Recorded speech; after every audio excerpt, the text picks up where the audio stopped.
اسلام زندہ باد، اسلام زندہ باد۔ آپ سب متوسط یا غریب لوگ بیٹھے، میرے نبی جیسا غریب پوری کائنات میں کوئی نہیں۔ میں جبوتی صومالیہ گیا ہوں، وہاں کے غربت کو دیکھ کر مجھے لگا جیسے لفظ غربت بھی ان کی غربت پہ روتا ہے۔ ایسی غربت میں نے پورے پاکستان میں کہیں نہیں دیکھی جو میں نے جبوتی میں دیکھی، صومالیہ میں دیکھی، کیمرون میں دیکھی، چاڈ میں دیکھی، سوڈان میں دیکھی۔ 24 گھنٹے میں ایک دفعہ بھی کھانا نصیب نہیں۔ ہمارا غریب سے غریب آدمی 24 گھنٹے میں چولہا جلا بیٹھتا ہے، لیکن میرے نبی پر جو غربت آئی، کوئی ہے پوری دنیا میں تو اللہ نے مجھے پھرائی ہے جس کے گھر میں 2 مہینے چولہا نہ جلتا ہو۔ میرے نبی وہ فقیر تھے جن کے گھر میں 2 مہینے چولہا نہیں جلتا تھا۔ ایک رات آپ سوئے ہوئے، کبھی یوں کروڑ بدلے اور کبھی یوں کروڑ بدلے، بار بار حضرت عائشہ کے ساتھ۔ تو تھوڑی دیر کے بعد آپ تھوڑا سا آگے ہوئے اور چارپائی کی جو لکڑی ہوتی جس پر باندھ بن ہوتا ہے، اس پہ پیٹ کو یوں فکس کر کے اور نیچے لٹک گیا، دھڑ آدھا نیچے لٹک۔ فَكَانَ قَابَ قَوْسَيْنِ أَوْ أَدْنَىٰ۔ واہ واہ واہ، کیا مقام ہے قاب قوسین، اور کیا حالات سے گزر رہے ہیں کہ یوں آدھا دھڑ نیچے لٹک گیا۔ ام عائشہ اٹھ کے بیٹھ گئی، یا رسول اللہ خیریت کیوں؟ آپ اٹھ کے بیٹھے، کہ عائشہ بھوک بہت لگی، بھوک بہت لگی، اس لیے پریشر دیا تاکہ وہ جو بھوک کی طلب ہے نا میدے میں، اس کو پریس کیا، اس لیے پتھر باندھتے تھے کہ وہ پیچھے چلا جائے۔ اب مسجد میں تشریف فرما تھے، ایک صحابی نہ کر کہ یا رسول یہ دیکھیں کپڑا ہٹایا، یہ دیکھیں میں نے پیٹ پہ پتھر باندھا۔ جن کے لیے کائنات بنائی، جنہیں اپنا حبیب کہا، جن کے چہرے کی قسمیں اٹھائیں، والضحی، جن کی زلفوں کی قسمیں اٹھائیں، واللیل اذا سجا، جن کے منہ سے نکلے بول کی قسم اٹھائی، وقیلہ، جن کے کتاب کی قسم اٹھائی، والقرآن المجید، جن کے شہر کی قسم اٹھائی، وہذا البلد الامین۔ اتنی بڑی ہستی ہیں، آپ نے کہا ذرا ادھر دیکھو، آپ نے پیٹ سے کپڑا ہٹایا تو آپ نے 2 پتھر باندھے، دیکھو میں نے 2 باندھے۔ کوئی ایسا فقیر ہے دنیا میں؟ دکھاؤ۔ عائشہ بھوک بہت لگی تو اللہ کے تو حضرت عائشہ رونے لگی کہ یا رسول اللہ پھر آپ اللہ سے مانگتے کیوں؟ عائشہ نہیں مانگوں گا، اسی بھوک میں اللہ سے ملاقات نہیں مانگوں۔ مجھ سے پہلے میرے جو بھائی آئے انبیاء، وہ اسی فقر میں گئے، میں بھی اس فقر میں جاؤں گا۔ اپنے گھر میں یہ دکھ رکھا، اپنی اولاد کے ذبح ہونے کو قبول کیا تاکہ آئندہ آنے والی امت کا غریب طبقہ گلہ نہ کرے، شکوہ نہ کرے، حرام راستوں پہ نہ جائے، غلط راستوں پہ نہ جائے، اور مالدار فخر نہ کرے میں کوئی بڑا آدمی بن گیا ہوں، میری اتنی بڑی فیکٹری بن گئی ہے، میری اتنی بڑی کمائی ہو گئی ہے۔ یہ نہ یہ بڑائی کی چیز ہے، نہ وہ چھوٹائی کی چیز ہے۔ جس سے اللہ راضی ہے وہ بڑا ہے، جس سے اللہ ناراض ہے وہ چھوٹا ہے، چاہے غریب ہے چاہے مالدار ہے۔ حضرت عائشہ فرماتی ہیں بیٹا 2 مہینے گزر جاتے تھے ہمارے گھر میں چولہا نہیں جلتا تھا، چولہا نہیں جلتا تھا، 2 ماہ گزر جاتے تھے۔ ایک دفعہ باغ میں تشریف لے گئے، عبداللہ بن عمر آپ کے ساتھ ہیں، صبح کا وقت ہے تو اب کھجوریں گری پڑی، جو ملک نہیں ہوتی نا، کسی کوے نے ٹھونگ ماری، کسی طوطے نے اس کو ایسے ہی وہ اس کو ٹک دیا اپنی اس کے ساتھ چونچ کے ساتھ، تو وہ گر پڑی۔ اب اٹھا کے صاف کر کے کھا رہے تھے اور عبداللہ سے کہہ رہے تھے عبداللہ تو نہیں کھاتا؟ انہوں نے کہا جی مجھے بھوک نہیں ہے۔ آپ نے کہا عبداللہ مجھے بھوک ہے، آج 4تھا دن ہے میں نے کچھ نہیں کھایا، 4تھا دن۔ تمہیں کوئی ہے جس کے ہاں 4 دن فاقہ چلتا ہو؟ آج 4تھا دن ہے میں نے کچھ نہیں کھایا۔ ہمارے دسترخوان پہ کتنا کھانا اٹھا کے کوڑے کے ڈھیر میں جاتا ہے، آج 4 دن گزر چکے ہیں میں نے کچھ نہیں کھایا۔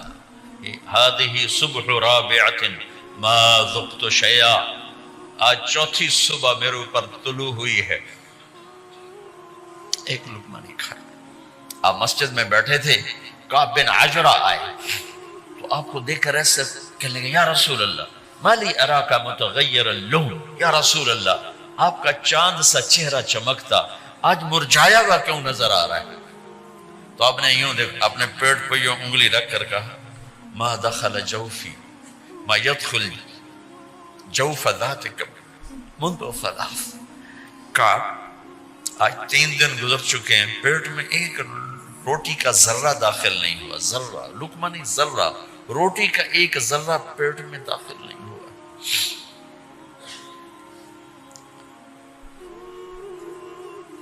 اور اتنی بڑی رسالت، اتنی بڑی نبوت،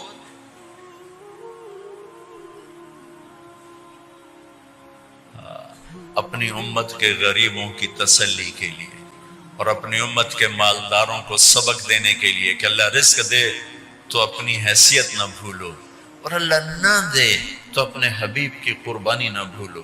انہوں نے تو جان بوجھ کے یہ کیا، جان بوجھ کے، یہ نہیں کہ آپ کو کوئی تنگی اللہ کی طرف سے، جان بوجھ کے۔ اور سارے گھر کا یہ حال ہے۔ حضرت فاطمہ رضی اللہ تعالیٰ عنہ سے ملنے گئے، کہا بیٹے میں اندر آ جاؤں، میرے ساتھ عمران بھی ہیں، ایک صحابی تھے عرب سردار، میرے ساتھ عمران بھی ہیں۔ کہا ابا جان میرے گھر میں اتنی چادر نہیں کہ اپنے آپ کو چھپا سکوں، پردہ کرنے کے لیے میرے پاس چادر کوئی نہیں، تو آپ نے اپنی چادر اندر دے دی، کہا اس سے پردہ کرنا، تو لپیٹ لی۔ اب اندر آئے تو آپ نے پوچھا میں نے سنا تھا تو بیمار ہے، میں تیرا حال پوچھنے آیا ہوں۔ تو باپ کو دیکھ کے آنسو نکل آئے کہ یا رسول اللہ بیماری بھی ہے اور بھوک بھی ہے، دونوں ہی ہیں، صرف بیماری نہیں بھوک بھی ہے۔ بڑے بڑے مصیبتوں سے لڑ جانے والے ماتھے پہ کبھی بل نہ آیا، بیٹی کے آنسوں نے پگھلا بھی دیا اور رلا بھی دیا، آپ بھی رو پڑے، آپ بھی رو پڑے۔ پھر کہا میری بیٹی نہ رو، والذی بعث اباک بالحق ما ذقت من 3 ایام طواقا، آج 3 دن ہے میں نے ایک لقمہ نہیں کھایا، میں تیرے ساتھ۔ اور میری بیٹی میں تمہیں بتاؤں، میرے رب نے مجھے کہا تھا میرے حبیب اگر آپ چاہیں تو احد پہاڑ سونا بنا دو، 10 میل لمبا چوڑا ہے احد پہاڑ، 10 میل، میں احد پہاڑ سونا بنا دوں آپ کی خدمت میں پیش کروں؟ تو میں نے کہا نہیں یا اللہ مجھے نہیں چاہیے، میں ایک دن بھوکا رہوں گا، ایک دن کھانا کھاؤں گا۔ پھر فرمایا بیٹی کیا تجھے یہ عزت کافی نہیں ہے کہ اللہ نے تجھے جنت کی عورتوں کا سردار بنا دیا؟ یہ سرداری سونے چاندی میں تل کے نہیں ملی، اوئے ہوئے ہوئے، قربان جاؤں۔ بھائیو اب سب ماشاءاللہ نوجوان نظر آ رہے ہو، تھوڑا وقت نکال کے اگر آپ پڑھے ہوئے ہو اپنے نبی کی زندگی پڑھا کرو، اپنے نبی کی زندگی پڑھا کرو، بڑا ایمان بھی بنے گا، حوصلہ بھی ملے۔ آپ حسن حسین کو کہتے تھے میری آنکھوں کی ٹھنڈک، میرے جگر کے ٹکڑے، میرے سینے کی ٹھنڈک، میرے لاڈلے، جنت کے چاند، جنت کے سردار، میرے 2 پھول، یہ سارے الفاظ حسن حسین کے لیے ہیں۔ اور ان کے بھوک کی وجہ سے رونے کی آواز سنتے تھے اور تڑپتے تھے، لیکن روٹی نہیں مانگی ان کے لیے، روٹی نہیں مانگی، کہ اپنی امت کے غریبوں کو تسلی دینی تھی کہ اگر میں فقیر بن کے جا رہا ہوں تو تمہارے اوپر بھی امتحان ہے، چند دن برداشت کرو۔ آپ نے فرمایا سب سے پہلے میں جنت میں داخل ہوں گا، سارے نبیوں پر جنت حرام ہے جب تک میں نہ چلا جاؤں، اور ساری امتوں پر جنت حرام ہے جب تک میری امت نہ چلی جائے، سب سے پہلے میں جنت میں داخل ہوں گا۔ وما یا فقراء المؤمنین، اور میرے ساتھ میری امت کے غریب لوگوں، میرے ساتھ میری امت کے غریب لوگ میرے ساتھ پہلے داخل ہوں گے۔ حضرت فاطمہ کے گھر میں فاقہ حد سے بڑھ گیا تو حضرت علی نے فرمایا کہ جاؤ اللہ کے نبی سے کچھ تو مانگ کے آؤ، کچھ تو پیٹ میں جائے۔ زندگی میں کبھی ایسا موقع نہیں آیا یہ ایک دفعہ اتنا فاقہ آیا کہ حضرت علی جیسی ہستی نے بھی کہا جاؤ، تو آپ تشریف لائیں اور دروازے پہ دستک دی تو اتنا پیار تھا. جب حضرت فاطمہ گھر میں داخل ہوتی، اللہ نے ہمیں اولاد کے ساتھ کیا سلوک کرنا ہے اللہ نے ہمیں اپنے نبی سے یہ بھی سکھایا. حضرت فاطمہ جب بھی گھر میں آتی، اور ساتھ ہی تو گھر تھا، دیوار سے دیوار ملی تھی، روز کا آنا جانا تھا، تو میرے نبی بیٹھے نہیں رہتے تھے، آؤ فاطمہ کیا حال ہے، کھڑے ہو جاتے اور تیزی سے آگے بڑھتے. دروازے پر ہی حضرت فاطمہ کا ہاتھ پکڑ لیتے، ہاتھ کا بوسہ لیتے، بوسہ لے کر ہاتھ پکڑے پکڑے بیٹی کو چارپائی پہ پہلے بٹھاتے، اس کے بعد خود بیٹھتے تھے. اکرموا اولادکم، میرے نبی نے کہا اولاد کو عزت دو، پھر وہ تمہیں عزت دیں گے. ہمارے ماحول میں اکثر ماں باپ نے اولاد پہ ڈنڈا ہی اٹھایا ہوتا ہے، پھر ان میں بغاوت پیدا ہو جاتی، پھر کہتے ہیں اولاد نافرمان. آپ نے دستک دی تو کہنے لگے یہ تو فاطمہ کی دستک ہے، خیر تو ہے، پہلے تو کبھی اس وقت میں آئی نہیں. تو آپ نے ام ایمن سے کہا دروازہ کھولو. ام ایمن نے دروازہ کھولا تو آپ نے استقبال کیا، بٹھایا، پوچھا بیٹی کیا ہوا، اس وقت میں کیسے آئیں؟ کہ یا رسول اللہ بہت فقر ہے، بہت بھوک ہے، آپ کے پاس سونا کچھ مال آیا ہے، کچھ ہمیں بھی دے دیا جائے. اتنی صابر بیٹی زندگی میں ایک دفعہ بھوک کی شکایت لے کر آئیں، اور آگے باپ نے پھر پیپر لے لیا، پھر امتحان میں ڈال دیا. آپ نے کہا بیٹی میرے پاس 5 بکریاں کھڑی ہیں، دے دوں یا 5 دعائیں سکھا دوں؟ یہ بھی کوئی کتنا سخت موقع تھا، کتنا سخت موقع ہے کہ صبر کا پہاڑ بیٹی اتنی مجبور ہو کر آتی ہیں کہ یا رسول اللہ برا حال. تو میرے نبی کہتے بیٹی یہ بکریاں بھی لے جا، دعائیں بھی لے جا، دونوں جمع کر دیتے، یا دعائیں بعد میں سکھا دیتے، بکریاں دیتے، ایک تو دے دیتے. پر امت کے غریبوں کو تسلی دینی تھی، چونکہ امت میں اکثر طبقہ غریب ہوگا. تو آپ نے کہا بیٹی 5 بکریاں دو یا 5 دعائیں دو. تو وہ سمجھ گئی اپنے باپ کے مزاج کو کہ ابا جان امتحان لے رہے ہیں. تو کہا ابا جان بکریاں چھوڑ دیں، مجھے دعائیں سکھا دیں، مجھے بکریاں نہیں چاہیے. بھوکے کی رات بھی گزر جاتی ہے اور بھوکے کا دن بھی ڈوب جاتا ہے. تو آپ کا چہرہ ایسے کھل گیا کہ میری بیٹی پاس ہو گئی. کہ بیٹی آپ تم دعا میں یہ کہا کرو یا اول الاولین یا آخر الاخرین یا ذا القوة المتین یا راحم المساکین یا ارحم الراحمین. یہ تیرے لیے 5 بکریوں سے اعلیٰ چیز. اب گھر واپس گئیں خالی ہاتھ. حضرت علی نے فرمایا تو کچھ بھی نہیں لائی؟ کہا نہیں لائی ہوں، بہت کچھ لائی ہوں. کہا کیا؟ کہا میں دنیا لینے گئی تھی، آخرت لے کے آ گئی. ذہبت للدنیا وجئت بالآخرہ. تو حضرت علی نے فرمایا تیرا آج کا دن سب سے اعلیٰ دن، خیر ایام کی حال. داماد کا امتحان لے لیا، حضرت علی کو بلا لیا. علی 5000 بکریاں دو کہ 5 دعائیں دوں؟ اس وہاں تو 5 بکریاں، اب 5000 کر دیں.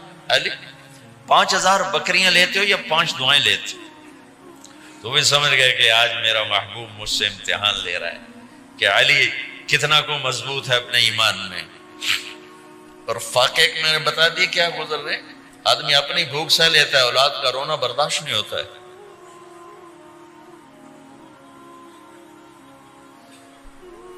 علی 5 دعائیں دوں کہ 5000 بکریاں؟ حضرت علی نے عرض کی یا رسول اللہ دعائیں سکھا دیں، بکریاں نہیں چاہیے. میرا نبی کا چہرہ کھل گیا کہ میرا داماد بھی پاس ہو گیا. علی تو یہ دعا مانگا کر روزانہ، اللہم اغفر لی ذنبی ووسع لی خلقی وبارک لی فی رزقی وقنعنی بما رزقتنی ولا تذهب قلبی الی شیء صرفته عنی. یہ 5 دعائیں تو مانگا کر، 5000 بکریوں سے زیادہ ہے. اللہم اغفر لی ذنبی، اللہ میرا گناہ معاف کر. وسع لی خلقی، میرے اخلاق عالی شان کر. بارک لی فی رزقی، میرے رزق میں برکت دے. قنعنی بما رزقتنی، مجھے لالچ سے نکال دے، مجھے لالچی نہ بنا، مجھے حریص نہ بنا. ولا تذهب قلبی الی شیء صرفتہ عنی، جو تو نے مجھے دیا نہیں اس کی میرے اندر سے طلب بھی ختم کر دے، مجھے اس کا طلبگار بھی نہ بنا، کہ یہ 5000 بکریوں سے زیادہ ہے۔ میں نے تھوڑا سا اپنے نبی کے گھر کا نقشہ آپ کو بتایا ہے کہ یہ چند دن صبر کی دنیا ہے، اللہ راضی ہو گیا تو موت سب سے خوبصورت پیغام۔ اسلام زندہ باد، اسلام زندہ باد، اسلام زندہ باد۔